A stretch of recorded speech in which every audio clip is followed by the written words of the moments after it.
I will say this bike right here has the most impressive range out of any e-bike I have tested so far. Today we're going to be taking this thing out, my Dirwin hunting e-bike on the trails here around. Let's start rocking here. I've had this Dirwin Pioneer 2 long range fat tire e-bike for a couple of months now, guys. And as you can see maybe by the track here, don't have to really be worried about getting flats with these tires I found, which is cool because on a lot of other e-bikes that I've tested, that is not the case. So that is definitely something I've proven, that their claim is not just a bunch of fluff. This thing actually will go through this backcountry right here, which, like I say, has got cactus, thorny bushes, goat heads, big sharp rock, and so far no flats on the tires, which that is just staying awesome. I also like that it has a switchable torque to cadence sensor right there. You just press the power button, and if it says C, then it's cadence, which is a little bit, to me, more jumpy. It's just like as soon as you move your foot, it starts giving it full juice.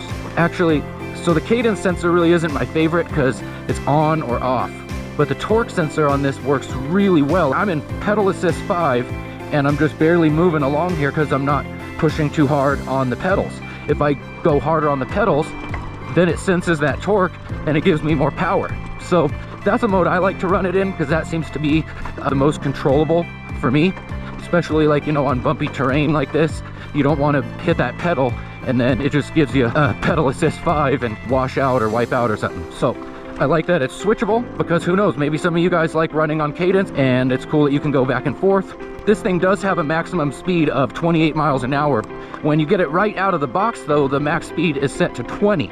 And you have to go into the menu, enter a code, and then it'll get you access to adjusting up that maximum speed to a maximum of 28 miles an hour.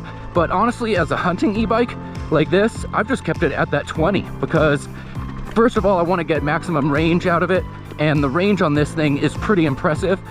It's giving me the little icon to show that my cruise control has been set, which that's actually another kind of cool feature to have on a e-bike that you're going to be going on long trips with like this, because you don't have to hold the throttle down the whole time, and you don't also have to do it at maximum throttles. As soon as you hit the brakes, it cancels it.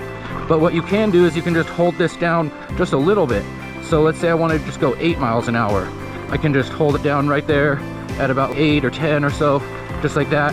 And after I hold it for a few seconds, see, then that icon comes on. Now it's got the cruise control set, and you can go hands-free. You can just kick back, take a drink, whatever. But it's honestly just really convenient because if you're trying to cruise at a certain speed, maybe spot for game, you don't have to be managing that throttle the whole time. You can just set it and forget it. I like that. Back to the range on this guy. On the website, they're claiming 120 miles maximum range. And I mean, that would be, I think, only if you're in probably pedal assist 1 and you're doing a lot of pedaling to help it out. But I will say this, this bike right here has the most impressive range out of any e-bike I have tested so far. Out of all my e-bikes, every single one, this one has the longest lasting, most impressive range. And maybe that's because I'm not trying to go 100 miles an hour on it, right? I'm not trying to hack it and go top speed really fast. I'm just cruising along like this at a nice moderate speed. But in my testing, you can see here I've got 43 miles basically on the Odo, and that is on one charge, you guys, just one charge. And I've been riding it around here. It's pretty hilly, dirt roads, bumpy, rough, and we've got 43 miles so far on just this first one charge, and we're not even down on the battery. So I would definitely say, hands down, this thing has got the most impressive range out of any of my e-bikes. All right, so here we are at the mini Grand Canyon. That's what me and my kids like to call this spot. But look at this thing, it's kind of like mini Grand Canyon, right? Here, cruise up this hill, here we go. Throttle only, gets right up to speed there, 13. Dude, this thing cruises, wow. Slow down, sun in the eyes, can't see. It definitely has plenty of torque. It's not like your top speed monster, but we are going right up this hill, guys. Just up over this bumpy terrain, no problem.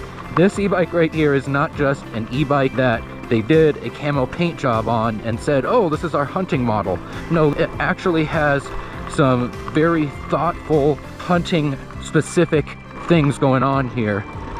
And as I've mentioned throughout the video, the range, the unpoppable tires, the cargo capability, even the cruise control, that is dang awesome. That's not on every e-bike, but it's on this one, and it's super handy for hunting. So anyways, guys, there you have it. That is the Dirwin Pioneer 2 fat tire, long range, electric bike.